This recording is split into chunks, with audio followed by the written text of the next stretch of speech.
우리 크리스마스 시즌입니다. 오늘부터 수요일 날 또 다음 주까지, 다음 주는 이제 성탄 주일인데, 우리가 크리스마스에 관한 말씀을 함께 나누겠습니다.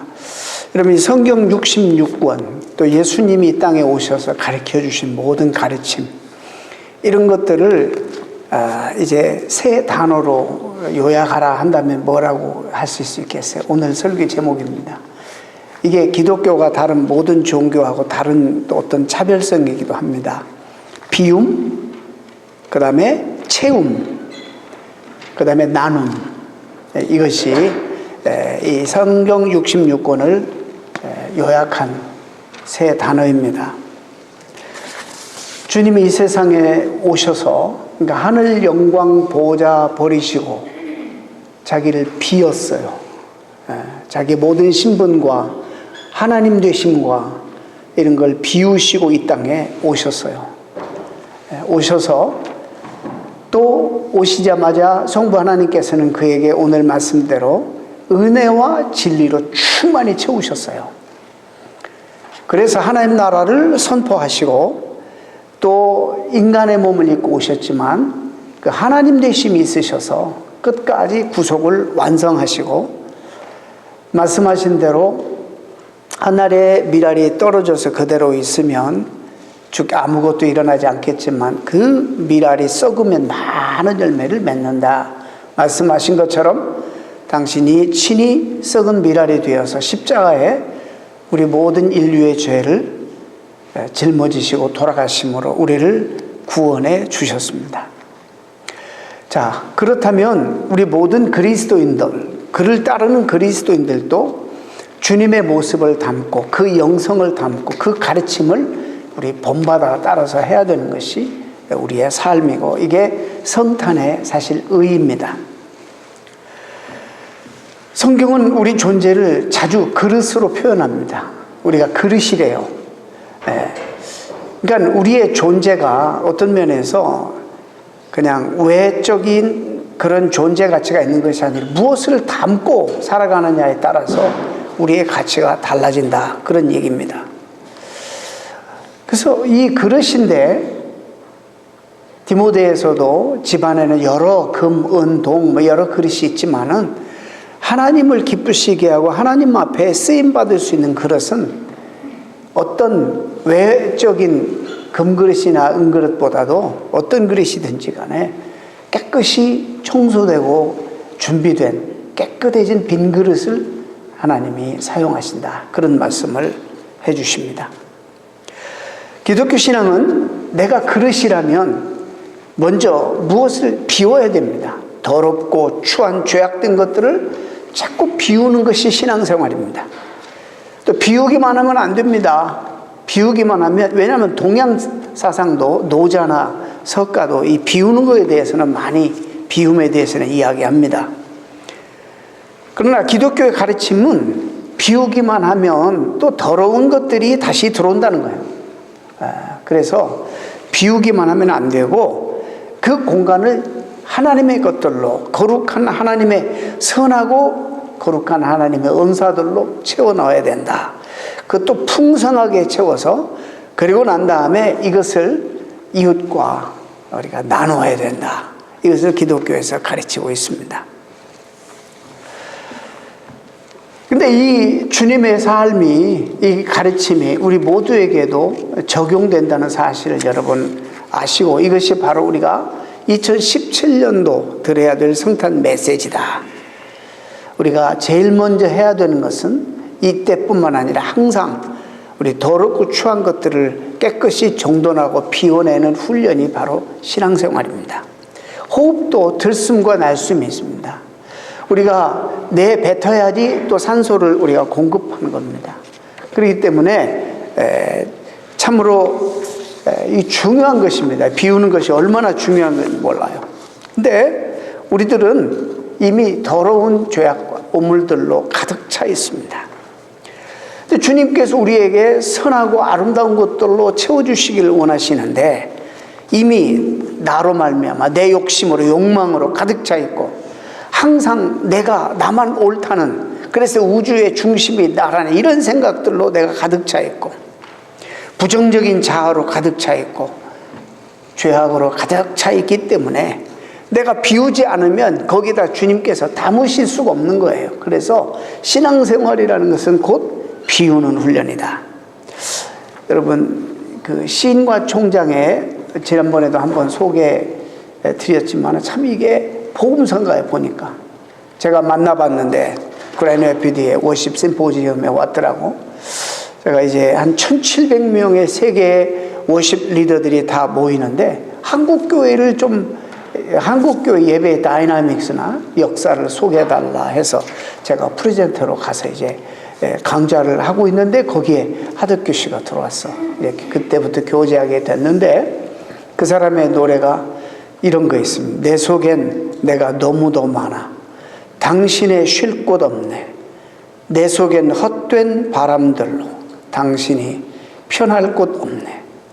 내 속엔 내가 어쩔 수 없는 어둠, 당신의 쉴 자리를 뺏고 내 속엔 내가 이길 수 없는 슬픔, 무성한 가지나무 숲 같네. 아시죠? 내 속엔 내가 너무도 많아. 네. 노래방에서 한번 해보시기 바랍니다. 이 복음성가예요. 우리들로 가득 차 있는 거예요. 바람만 불면 그 메마른 가지 서로 부딪히며 울어대고 쉴 곳을 찾아 지쳐 날아온 어린 새들도 그만 가시에 찔려 날아가고 바람만 불면 외롭고 또 괴로워 슬픈 노래를 부르던 날이 많았는데 내 속엔 내가 너무도 많아서 주님이 쉴 곳이 없대요. 맞습니다. 여러분, 그렇습니다. 우리는 이 세상에서 자꾸 더러운 것을 담게 돼 있어요. 우리가 죄성이 많으니까. 여러분, 행복이라는 게 무엇인가? 이 보편적인 정말 가장 인류 가운데 오래된 질문 중에 하나예요. 어떻게 행복할 수 있을까? 대개 사람들은 내가 마음속에 품은 어떤 이상이나 꿈이나 이런 것들을 이루고 성취하는 것, 내 욕심을 성취하는 것이 행복이라고 생각하는데 우리가 다 알아요. 우리가 멍청하지 않아요. 어리석지 않습니다. 아는 게 뭐냐면, 경험하는 바는 우리의 욕심은 끝도 한도 없어요. 그걸 채우면 또 다른 욕심이 생기게 돼 있어요. 모르셨어요? 그렇기 때문에 우리는 평생 우리의 욕심을 따라가다 보면 절대로 행복해질 수 없습니다. 그리고 또 현실에서 내가 이루고 싶자 하는 것을, 내 욕심을 다 이룰 수도 없어요. 불가능해요. 채워도 잠시 만족감 가졌다가 더 큰 욕심 품기 때문에 결국에 그 욕심 때문에 우리는 불행해지는 것입니다. 그러나 지나친 욕심을 품지 말고 우리 안에 있는 욕심들을 비울 때 행복해지는 것입니다. 이것은 모든 종교에서, 불교에서, 동양 사상에서도 이것은 이야기야. 이 정도는. 우리가 행복해지기를 그렇게 원하지만 실제 행복하지 못하는 이유는 우리 욕심 때문에, 부정적인 자아 때문에, 우리의 지나친 욕망 때문에 안 됩니다. 내 것들로 가득 차 있어서 빈틈이 없어요. 그래서 주님께서 아무리 거룩하고 선하고 좋은 것들을 채우려고 해도 채울 공간이 없는 거예요. 우리는 우리에게 너무 충만해가지고. 이 성탄에 우리 신앙생활 하면서, 신앙생활이라는 것은 바로 더러운 것들을 비워내는 거, 이 비움이 가장 먼저 우리가 해야 할 일이라는 것을 여러분 다시 한번 명심하시길 바랍니다. 예배가 뭐냐? 예배의 의미가 뭐예요? 예배를 생각할 때마다 참 연상되는 구약의 한 제사가 있어요. 번제. 이거는 참 잔인한 그런 제사죠. 다 잡아서 각을 떼서 다 제단에 올려놓고 불태워서 향기로 드리는 거예요. 다 불태우는 거예요. 이것이 예배의 어떤 면에서 대단히 중요한 모형입니다. 여러분, 나의 죄성과 욕망을 태우는 시간이 예배 시간이에요. 내 부족함과 내 더러움을 다 비우는 것이에요. 그래서 이 빈 것으로 만들어 놓을 때 주님께서 오셔서 우리에게 신령한 것들로 채우시는 바로 이 시간이 예배 시간이에요. 이런 것들이 우리에게 경험이 돼야 돼요. 예배의 기본 자세는 우리가 올 때 나는 죄인입니다. 나는 다 거짓되고 틀렸습니다. 의롭지 못합니다. 그래서 나는 변화가 필요합니다. 하나님만이 어려우시고 하나님만이 오르시고 하나님이 걸어가시고 하나님만이 이 일을 하실 수 있습니다 라고 고백하는 시간이 예배의 시간이에요. 왜 우리가 수많은 예배에 참여하고도 변화가 없느냐? 바로 이런 전제가 우리에게 없고 이런 신실함이, 이런 다이나믹스나 이런 경험이, 영적 경험이 우리에게 없기 때문이죠. 아직도 앉아있으면서, 예배 자리에 앉아있으면서도 하나님보다는 옳지 않아도 나도 옳습니다, 이런 마음을 가지고 앉아있는 거예요. 그래서 하나님 말씀이 선포되어도 하나님의 비록 절대적인 말씀이라 할지라도 이것을 골라서 듣기 좋은 말만 들어요. 아닐 같은데요? 이런 상황 속에서 무슨 우리 가운데 변화가 일어날 수 있겠습니까? 고개를 돌려버리고 끝내 자기 부인이 이루어지지 않기 때문에 변화가 일어날 수가 없는 것입니다. 이런 체험, 이런 비움이 우리에게 먼저 있을 때 우리에게 체험의 역사가 일어나는 거예요. 그래서 어떻게 보면 다 하나님의 은혜로 되는 거지만 우리의 노력은 이 비우는 노력을 우리가 해야 돼요. 자꾸 그것을 회개하면서 하나님 앞에 잘못을 뉘우치고 하나님 앞에 고백하고 십자가의 공로와 그 보혈의 공로를 의지하면서 하나님 앞에 우리의 잘못을 고백하고 인정하는 이런 행위는 우리가 열심히 해야 돼요. 그럼 하나님이 하나님 편에서 채우시는 역사를 하시는 거예요. 아까 말씀드렸죠. 그릇은 우리의 외모가 중요한 것이 아니라 그 그릇에 무엇을 담느냐, 이것이 결정적으로 중요하다고 말씀을 드렸습니다. 얼마만큼 나를 비워서 하나님으로 또 성령님으로 예수님으로 담고 있느냐, 이것이 얼마나 소중한지 모릅니다. 그래서 고린도 후서 4장 7절에도 우리가 그 보배를, 나는 깨어지기 쉬운 그 질그릇 같지만은 이 질그릇에 그 보배를 가졌나니 이는 능력의 힘이 큰 것이 하나님께 있고 우리에게 있지 않다는 사실을 알게 하려 합니다. 여러분, 성경은 우리에게 변화를 요구합니다. 그래서 너희는 이 세대를 본받지 말고 오직 변화를 받아 오직 하나님이 선하시고 기뻐하시고 온전하신 뜻이 무엇인지를 분별해서 세상과 구별되게, 세상 문화 따라가지 말고 구별되게, 세상 속에 있지만 그리스도를 따르는 자답게 새로운 그리스도의 문화를 너희들이 컬티베이트 하면서 그렇게 살 것을 우리에게 요구해요. 그리고 너희의 삶이 이런 예배만 예배가 아니라 삶 자체가 하나님 앞에 예배가 되게 하라. Living sacrifice, 산제사, 제물이 되라, 이렇게 말씀하시잖아요. 근데 우리에게 그런 요구가 있어요. 근데 성경이 또 뭐라고 하느냐면요, 뭐라고 말씀하시면 이런 요구가 있지만은 우리 마음속에 나를 움직이는 무서운 무서운 힘이 있다는 거예요. 나를 조종하는, 비록 예수 그리스도를 믿고 성도가 되었음에도 불구하고 죄의 영향력이 아직 우리 가운데 강력하게 역사한다는 거예요.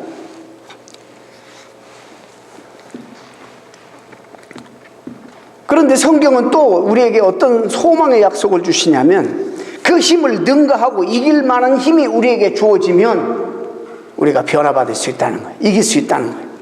이것이 바로 하나님이 공급하시는 능력이라고 말씀하고 이것이 바로 성경에 말하는 성령의 은혜와 능력이라 말하는 겁니다.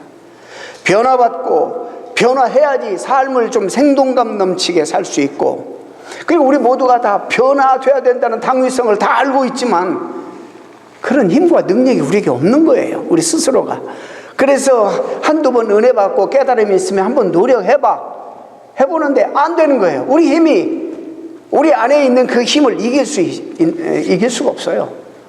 이건 하나님의 힘으로만 우리가 이걸 이길 수 있기 때문에 우리가 철저하게 비우는 노력을 하게 되면 하나님이 늘 하나님의 것들로 채워주신다는 거예요. 예를 들어서 모세가 이스라엘 백성들을 애굽에서 끌고 가나안 땅으로 가는데 얼마나 많은 어려움이 있었겠습니까? 성경을 안 읽어보셔서 모르세요? 민수기 보세요. 짜증날 정도로 백성들이 하나님의 이런 은혜로운 길로 인도하시고 보호하시는데 우리의 모습이죠.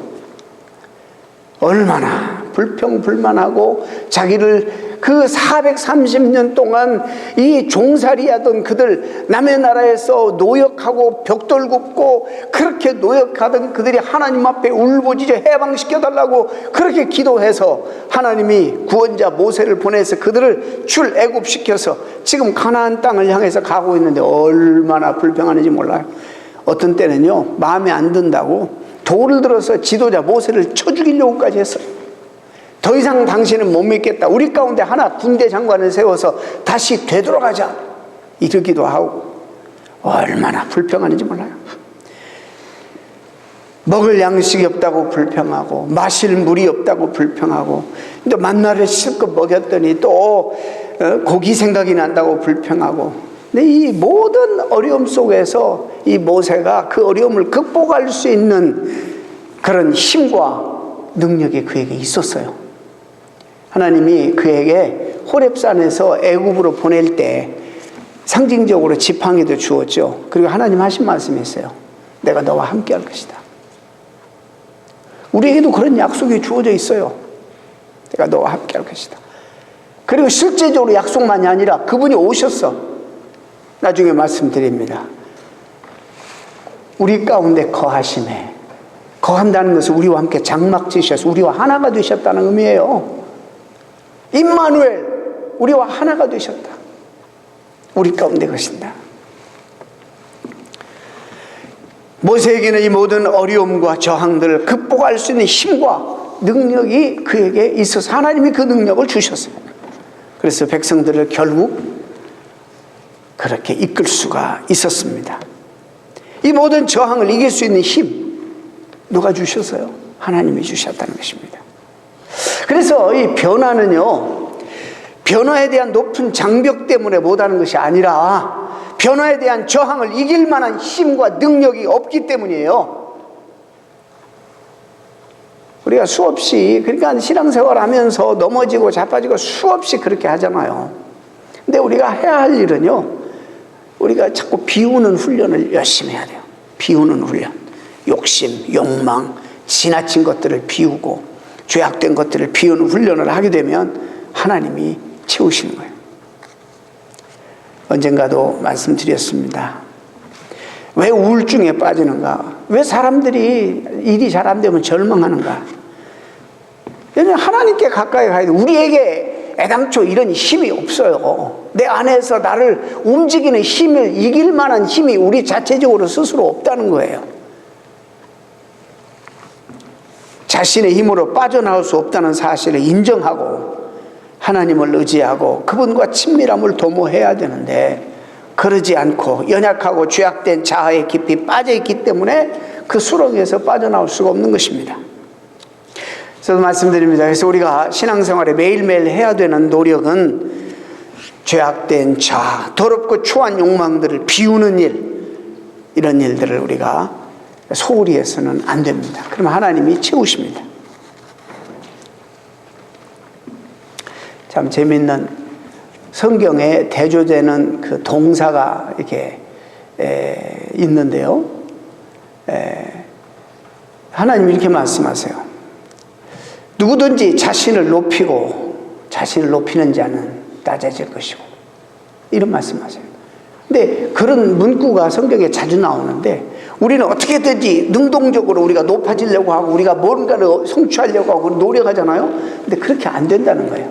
그 능동형으로 그렇게 표현되어 있어요, 동사가. 그런데 실제적으로 높아지는 것은 수동형이에요. 우리가 하는 게 아니라는 거예요. 성경에 다 그렇게 나와 있어요. 우리는 능동적으로 그렇게 높아지려고 하고 그러지만 안 돼. 그렇게 안 된다는 거예요. 성경은 뭐라고 우리에게 얘기하고 있냐면 낮아지리라, 높아지리라. 수동형이에요. 하나님이 하신다는 거예요. 스스로 우리가 우리 스스로 높인다고 높아지는 것이 아니고 높아지고 낮아지려는 노력을 아무리 해도 우리를 높이기도 하시고 낮추기도 하시는 분은 하나님이라는 거예요. 그래서 베드로 사도는 강력하게 천명하기를, 그러므로 하나님의 능하신 손 안에서 너희들이 겸손하라. 겸손이라는 말은 같은 단어예요. 비슷한 비워라, 비워라, 낮아져라, 비워라. 이 비움이라는 영성이 기독교 참 중요합니다. 그러면 때가 되면 너희를 적극적으로 하나님이 높이시리라. 이렇게 말씀하고 있습니다. 주님께서 가장 지옥적인 자리, 하늘 영광 보좌 하나님의 동등됨을 비우시고 이 땅에 내려오셨을 때 하나님은 그분을 높이셨어요. 은혜와 진리를 충만케 하시고 결국에 이러므로 하나님이 그를 지극히 높여 모든 이름 위에 뛰어난 이름을 주사 하늘에 있는 자들과 땅에 있는 자들과 땅 아래에 있는 자들로 모든 무릎을 예수의 이름에 꿇게 하셨다. 성육신이라는 것은 말씀이, 이제 요한복음의 말씀이 근본이에요. 우주의 태초의 근본이 말씀이 하나님이 육신이 돼요. 당신을 계시하시기 위해서 우리에게. 애플하고 이 미국 표현으로 애플 오렌지가 비교가 안 돼요. 그죠? 우리가 그런 미국 사람들 그런 표현 많이 해요. 애플과 애플이 비교된다 그런 얘기죠. 분모도 그 분수도 공통분모를 만들어야지 숫자를 환산할 수 있듯이 철학적으로 우리하고 너무나 거리가 먼 절대 타자 계시는 분이 있어요. 근데 우리하고는 너무 거리가 먼 절대 타자, 접근할 수도 없고 감을 잡을 수도 없는 절대 타자, 그분이 육신의 몸을 입고 우리 가운데 오신 거예요. 이게 성육신이에요. 당신을 계시하시려고. 그래서 이 성육신은 단순히 우리가 어떤 하늘의 오심이고 빛의 오심인데 어둠 가운데 단순히 하나의 기적으로만 생각하면 안 되고 왜 우리와 하나가 되기 하기 위해서, 우리와 친밀하게 하기 위해서, 우리와 사귐을 가지기 위해서 이 땅에 오신 거예요. 그러니까 그 하나님을 너무나 멀리 생각하면 안 돼요. 우리 가운데 거하신다, 장막 치셨다, 이런 뜻이에요. 같이 살기 위해서 오셨어요. 둘이 아니라 하나가 되기 위해서 오셨어요. 그래서 그것을 기뻐하는 그 의미를 되새기는 절기가 바로 성탄절기예요. 여러분, 사람끼리도 든든한 사람 있잖아요. 이 사람하고만 있으면 항상 말이 신실해서, 그리고 능력이 있어서 이 사람하고만 있으면 든든해. 에? 제가 제 얘기에서는 참 죄송합니다만은 적어도 한국에서 이 방문 오신 할머니들에게는 제가 든든한 존재입니다. 그 창살 없는 감옥이죠. 자녀들이 뭐 구경시켜줄 것처럼 오시라고 해가지고 노인네들이 오면 사람 구경을 할 수 있어요. 여기 차가 있어. 에? 그러면 이제 지금은 많이 그런 분들이 안 계시지만 차를 가지고 이렇게 한 바퀴 돌면서 모시고 나와. 얼마나 해방감 때문에. 그분들이 영어 한마디를 할 수 있어요. 운전할 수가 있어요. 걸어 다닐 수 있어요. 사람 꼴을 구경을 못 하겠다고 그러잖아요. 그런데 이분들이 그래요. 목사님하고 가면 호랭이도 안 무섭다고. 내가 말을 다 해주고 운전 다 해주고 그들의 필요를 가려운 거 긁어주고. 듣기 쉽죠, 그런 이야기. 근데 여러분 그렇잖아요. 어떤 사람 만나면 든든하잖아요. 그런 사람이 있잖아요. 사람 든든한 사람이 있어요. 실언하지 아니하고 신실하고 능력 있고 정말 나를 케어하고 형식적으로 대하지 않고 진지하게 대하고 사랑하고, 이런 사람들 여러분 많이 만들어야 돼요. 그리고 이런 사람들이 여러분들이 돼야 돼요. 하물며 사람도 그런데 예수님은, 하나님은 얼마나 우리에게 든든한 백이 되고 힘이 되겠어요.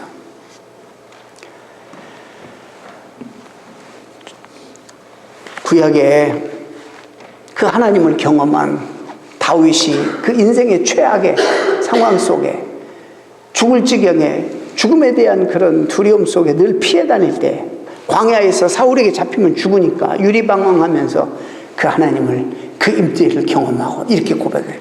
여호와는 나의 목자시니 내게 부족함이 없으리로다.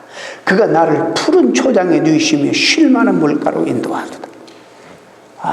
내가 사망의 음침한 골짜기로 다닐지라도 해를 두려워하지 않는 것은 주께서 나와 함께 하심이라. 그 외로운 광야 생활 속에서 주님이 함께 하심을 느꼈어요. 주님이 역사적으로 2000년 전에 정말 오셔서 우리와 함께 하시고, 그리고 선포가 임마누엘, 너희와 함께 하시기 위해서 오셨다. 그 주님 우리와 함께 계시는데도 못 느끼는 분들이 너무나 많은 거예요. 왜? 나만 살아요. 내 걸로 충분하니까.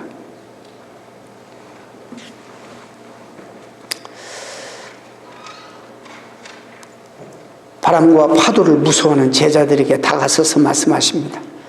안심하라. 내니 두려워 말라. 네. 함께 하시면서 우리를 지키시고 보호하시고 인도해 주시기 위해서 오셨습니다. 따라서 우리는 눈에 보이지는 않지만 우리와 함께 하시는 주님을 늘 믿고 신뢰하고 또 인정해야 됩니다. 그것이 성탄의 의의입니다. 그 다음에 또 성탄의 가장 중요한 의의는 또 나눔이에요. 나눔. 이게 나눠야 돼요. 이게 우리 삶 속에 복음이라든지 무엇이든지 나눔이 없는 삶을 사는 사람들이 성숙할 수가 없어요. 성숙한 사람이라고 말할 수 없어요. 나눠야 돼요. 주님의 말씀은 한 알의 밀이 땅에 떨어져 죽지 아니하면 한 알 그대로 있고 죽으면 많은 열매를 맺느니라. 주님처럼 십자가는 안 진다 할지라도 이 시대의 젊은이들, 이 시대의 현대인들이 너무 주를 위해서, 이웃을 위해서 헌신이 없어요. 양보도 없고 너무 이기적이야. 자기 것만 채우려고 자기 그릇만, 그릇 싸움 하는 거예요. 빵 싸움 하는 거예요. 너무 헌신이 없어요. 주님 우리를 부르신 목적이 뭐예요? 너희를 어두운 가운데 불러내요. 하나님이 하신 그 기이한 빛에 들어가게 하신 자의 아름다운 덕을 선전하기 위해서, 하나님의 사람으로 온전케 해서 선한 일을 행하기에 온전케 하기 위해서, 하나님이 원하시는 일, 이 나눔, 하나님의 사랑과 은총을 나누는 그것에 이 세상을 행복하게 만들고 이 세상에 죄로 말미암아 타락한 세상을 하나님이 원하시는 그 아름다운 세계로 회복하는 그 일에 우리들을 사용하시기 위해서 불렀다는 것. 얼마 전에 돌아가셨어요. 2013년에 폐병으로 돌아가신 목사님, 훌륭한 목사님, 우리 교단은 아니지만 척 스미스 목사님이라고 계세요. 그 목사님은 이렇게 사역을 시작했어요. 70년대 초에 한 20여 명 되는 교회 부임을 받아 갔는데 늘 젊은이들에게 가슴이 뛰어요.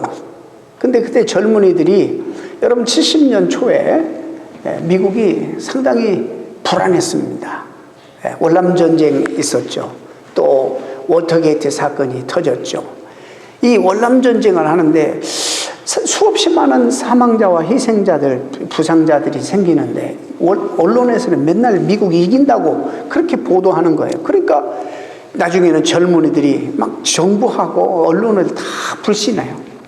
그래가지고는 삶의 허물을 느끼고 따뜻한 해변가로 모이기 시작해요. 그 모여가지고 뭐 하겠어요? 젊은이들끼리 마리화나 막 서로 불 붙여서 태우고 마약하고 술 먹고 난리가 난 거예요. 정말 사회가 절망의 늪으로 빠지는 거예요. 한 사회학자가 그 당시에 이게 경제공황이라면 무슨 대책이 있고 방법이 있을 텐데 이 젊은이의 영혼이 이렇게 절망의 늪으로 빠져들어가는데 어떤 출구가 안 보인다. 그렇게까지 말했어요. 그런 시대에. 그래서 여러분 그 전에도 약간 있었지만 히피족이 굉장히 많았습니다. 옷도 다 찢고 머리도 그냥 여기 대걸레 뒤집어 쓴 것 같이 머리하고 장발하고 그냥 그러고 다녔어요. 근데 이 목사님이 목회를 시작하면서 그 옆에다가, 교회 옆에다가 뭘 했냐면 커피하우스를 줬어요.